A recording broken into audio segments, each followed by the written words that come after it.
नमस्कार दोस्तों, मैं पी कुमारी आप सबका एक नया वीडियो में स्वागत करती हूँ। आप सबके बीच में एक कहानी शेयर करना चाहती हूँ। ये कहानी है माता पार्वती और शिव भगवान जी कैलाश पर्वत पर बैठे हुए थे और आपस में बातचीत कर रहे थे, डिस्कस कर रहे थे। तभी माता पार्वती जी सवाल करती है शिव भगवान से कि हे प्रभु, आपने तो इस दुनिया का निर्माण किया है, पूरा दुनिया को आप बनाए हैं, लेकिन आप ऐसा क्यों किए हैं कि किसी को अमीर और किसी को गरीब आप ऐसा क्यों बनाए हैं? अगर बनाना ही होता तो सभी को अमीर बनाते, या तो अगर बनाना ही होता तो सभी को गरीब ही बनाते। तो शिव जी बोलते हैं कि देखो देवी, हम तो हर एक इंसान को मौका देते हैं। जो इंसान मौका को पहचानता है वो आगे बढ़ता है, यानी अमीर बनता है, और जो मौका को नहीं पहचानता है वो गरीब का गरीब ही रहता है। तो माता पार्वती बोलते हैं कि ठीक है, हमको प्रैक्टिकल करके दिखाइए कि आप किस प्रकार से हर एक इंसान को बराबर मौका देते हैं, अमीर को भी और गरीब को भी। तो शिव जी बोलते हैं कि ठीक है, चलो पृथ्वी लोक पर, और वहाँ जा कर के हम तुम्हारे सामने हम मौका दे देंगे, और देखना कोई इंसान मौका को पहचानेगा तो आगे बढ़ेगा, जो इंसान मौका को नहीं पहचानेगा वो लाइफ में वहीं पर रहेगा। अब शिव जी और माता पार्वती अपना वेश को चेंज करके एक साधु का रूप ले करके दोनों आते हैं धरती लोक पर। अब जैसे धरती लोक पर आते हैं, एक गांव मिलता है और एक गांव के उस पार में नदी, यानी नदी को पार करके उस पार में और एक गांव रहता है। अब नदी के बीचों बीच एक पुल था, जिस पुल के तहत बहुत सारे लोग आना जाना करते थे, लेकिन पुल के उस पार में एक भिखारी बच्चा रहता था। तो रोज वो हर दिन पुल को क्रॉस करके वो भीख मांगने जाया करता था। अब शिवजी बोले कि देखो, उस पार में एक भिखारी बच्चा है और वो भिखारी बच्चा इस पार आएगा, पुल को क्रॉस करते हुए इस पार का गांव में आएगा भीख मांगने के लिए। हम उसको एक मौका दे रहे हैं, अगर वो भिखारी बच्चा को मौका को पहचान लेगा तो वो भिखारी से अमीर बनेगा, अगर वो बच्चा मौका को नहीं पहचानेगा तो जिंदगी भर भिखारी का भिखारी ही रहेगा। अब शिव जी क्या करते हैं, एक सोना का पटली यानी एक गठरी में सोना डाल देते हैं और उसको पुल के बीचों बीच रख देते हैं कि अभी वो भिखारी बच्चा आएगा, उसको मिलेगा तो वो अमीर बन सकता है। अब वो भिखारी बच्चा उसी टाइम उधर से आ रहा था, जैसे पुल पर कदम रखने ही वाला था, उस भिखारी बच्चा का माइंड में एक सोच आता है कि हे प्रभु, हे भगवान, आज तो मेरा आँख, पैर, हाथ सब कुछ सही सलामत है और हम उस पार यानी पुल को क्रॉस करके उस पार जा करके हम भीख मांग करके रोज आते हैं, लेकिन क्या पता कल अगर मेरा दोनों आँख सही नहीं रहेगा तो क्या हम इस पुल को क्रॉस कर पाएंगे कि नहीं। तो वो भिखारी बच्चा सोचने लगता है कि क्यों ना ट्राई किया जाए कि आंख बंद करके, यानी आंख अगर नहीं रहेगा तो किस प्रकार से हम पार हो सकते हैं, थोड़ा अभी प्रैक्टिकल करके देखते हैं। अब वो भिखारी बच्चा दोनों आंख को बंद कर लेता है, अब धीरे धीरे आगे बढ़ने लगता है। जैसे कदम को वो आगे बढ़ाते जाता है, उसका पैर में टकरा जाता है वो सोना का पोटली।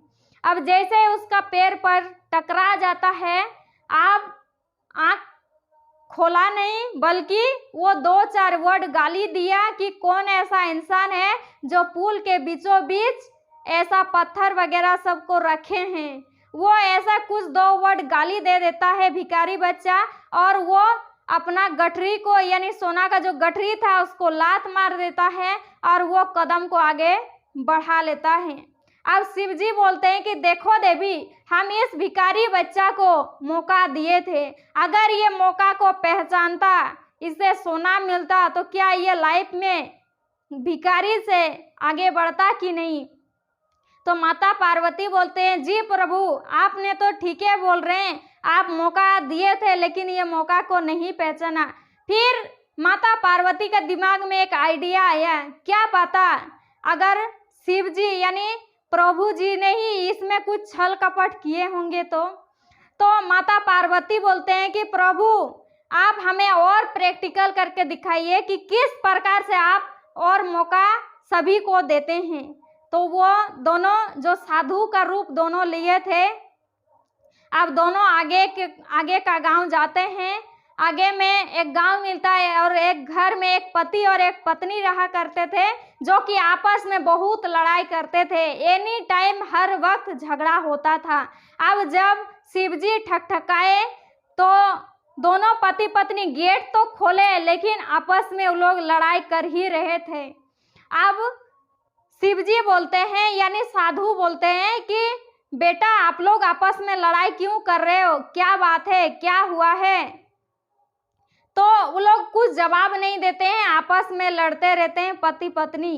अब शिवजी बोलते हैं कि देखो बेटा हम लोग 10 साल का सिद्धि प्राप्त करके आए हैं, हम आप दोनों को मौका दे रहे हैं, 3 मौका दे रहे हैं। अगर 3 मौका में से अगर आप कुछ भी मांगते हैं तो आपका तुरंत पूरा हो जाएगा। जैसे ही ये बात उसकी पत्नी सुनती है, उसका पत्नी तुरंत बोलती है कि मेरा पति तो बहुत झगड़ा करता है, तब अगर आप हमको 3 मौका दे रहे हैं तो 3 मौका में से मैं 1 मौका में वही मांगना चाहूँगी, मेरा पति को अभी का अभी बंदर बना दीजिए। अब शिव भगवान जी तथास्तु करते हैं और तथास्तु जैसे ही करते हैं उसका पति बंदर बन जाता है। अब बंदर बन जाएगा तो क्या घर में रहेगा? नहीं, वो चला जाता है जंगल। अब जब जंगल चला जाता है, कुछ दिन बीत जाता है, तो उसकी पत्नी बहुत परेशान हो जाती है कि बेकार बोले मेरा पति बंदर बन जाए बोल के, पहले था तो अच्छा था, दोनों हम लोग आपस में लड़ाई कर रहे थे, अगर वो जंगल चला गया तो हम घर में रह करके अकेले क्या करेंगे। उसको फिर याद आता है कि मेरे पास और 2 मौका है। फिर वो दूसरा मौका में बोलते हैं कि प्रभु हमें भी बंदरी बना दीजिए। अब जैसे ही शिव जी उन्हें यानी साधु का जो दूसरा मौका था उसमें ऑटोमेटिक वो बन जाती है बंदरी, और जैसे ही बंदरी बनती है वो भी चली जाती है अपना पति को खोजते खोजते। अब दोनों बंदर बंदरी जंगल में रहने लगे, लेकिन बहुत सारा बच्चा उन्हें पत्थर मारता था, ढेला मारता था। अब ये इस चीज़ को बर्दाश्त नहीं कर पाता था दोनों पति पत्नी। अब दोनों आपस में बात करते थे बंदर बंदरी कि इंसान जन्म ही हम लोग का अच्छा था। तो फिर उसे याद आता है कि हमारे पास तीसरा मौका बाकी है। अब तीसरा मौका में बोलती है कि है प्रभु हम लोग पहले जैसा था फिर से वैसे ही बना दीजिए। अब फिर से वो लोग दोनों पति पत्नी बन गए और दोनों जैसा पहले झगड़ा किया करते थे उसी प्रकार से वो लोग झगड़ा कर ही रहे हैं। अब एक बात बताइए, जब उन्हें 3 मौका मिला तो वो पहला मौका में वो मांग सकती थी, उसका घर में बच्चा नहीं था तो उसे एक बच्चा मिल जाता, उसका घर में खाने के लिए अनाज नहीं था, बहुत गरीब घर की थी तो उसे अनाज मिल जाता, उसका घर में रहने के लिए अच्छा घर नहीं था, अगर वो तीसरा मौका में घर मांगती तो शायद आज वो कहाँ से कहाँ पहुँच सकती थी। लेकिन उन लोगों को मौका तो मिला लेकिन मौका को नहीं पहचाना। शिव जी माता पार्वती को बोलते हैं कि देखो देवी हम इन दोनों को भी मौका दिए थे लेकिन ये दोनों भी मौका को नहीं पहचाने। अब माता पार्वती बोलती है कि ठीक है हमको और एक प्रैक्टिकल करके दिखाइए तभी जा करके हम मानेंगे। अब शिव जी और आगे गांव जाते हैं, आगे में उसे और एक गांव मिलता है और एक गांव में एक घर में एक पति पत्नी और उसका अंधी सास रहती थी जिसको आंख से दिखाई नहीं देता था।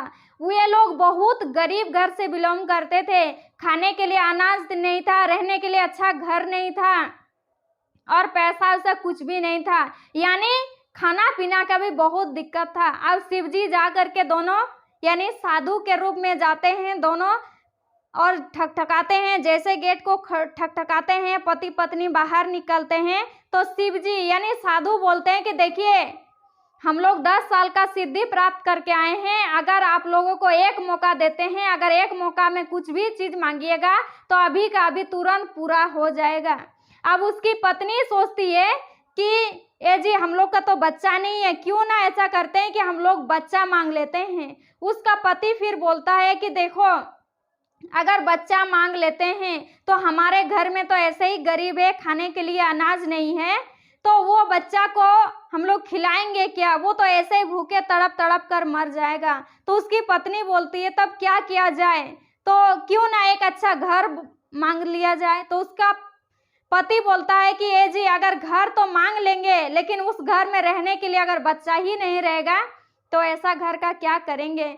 फिर वो लोग आपस में डिस्कस कर रहे थे। उसका बाद वो लोग पति पत्नी डिसाइड किया। उसके बाद बाहर निकलते हैं और बोलते हैं कि प्रभु, हम मांग रहे हैं एक मौका में। तो उसके बाद शिव जी बोलते हैं, यानी साधु बोलते हैं कि मांगो जो मांगना है।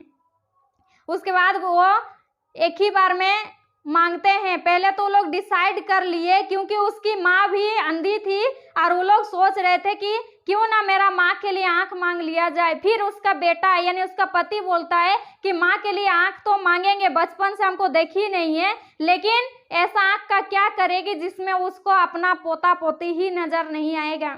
अब उसके बाद दोनों डिसाइड करने के बाद बाहर निकले थे। निकलने के बाद वो बोलते हैं कि हम लोग मांग रहे हैं। उसके बाद उसका पति बोलता है कि मेरी माँ अपनी आंखों से सोने के झूले में अपने पोते को झुलाते हुए नजर मुझे आना चाहिए। और वो एक ही मौका में तीनों चीज को मांग लेता है। मेरी माँ अपनी आंखों से सोने के झूले में अपने पोते को झुलाते हुए नजर मुझे आना चाहिए। यानी दोस्तों, उसे एक मौका मिला था, सिर्फ और सिर्फ एक मौका मिला था, लेकिन वो एक ही मौका में वो एक साथ तीनों चीज को मांग लिया। लेकिन उससे पहले किसी को एक मौका मिला था, किसी को 3 मौका मिला था, लेकिन वो लोग अपना मौका को गवा देता है। सेम उसी प्रकार दोस्तों इस कहानी के माध्यम से यही समझाना चाहते हैं, जिस प्रकार से उन्हें तथास्तु कर दिया गया, तुरंत उसका घर में सोना का झूला आ जाता है, बड़ा घर बन जाता है, उस झूले पर एक पोता भी रहता है और उसका माँ का आंख भी आ जाता है। इस कहानी से हम आपको यही समझाना चाहते हैं कि भगवान हमें हर दिन हर रोज हर एक इंसान को मौका देते हैं। जो इंसान मौका को पहचानते हैं वो अमीर बनते हैं, और जो इंसान मौका को नहीं पहचानते हैं वो गरीब का गरीब ही रहते हैं। और बहुत सारे लोग अपने आप को कोसते हैं कि भगवान हमको गरीब घर में जन्म क्यों दिया है। बहुत सारे लोग अपने दादा परदादा को कोसते हैं कि ये लोग इतना गरीब क्यों हैं, अगर अमीर रहता तो आज हम भी अमीर रहते। बोला जाता है ना दोस्त, गरीब घर में जन्म लेना बड़ी बात नहीं है, लेकिन गरीब बन करके मरना ये बड़ी बात है। तो इसलिए लाइफ में अगर आपको मौका मिल रहा है कहीं भी कुछ करने के लिए तो पीछे मत हटो, उस मौका का फायदा उठाओ, ताकि ऐसा ना हो कि लाइफ में आपको बाद में पछताना पड़े। अगर आपको यह वीडियो पसंद आया तो लाइक, सब्सक्राइब और कमेंट कीजिए। बाकी so thanks, all the best.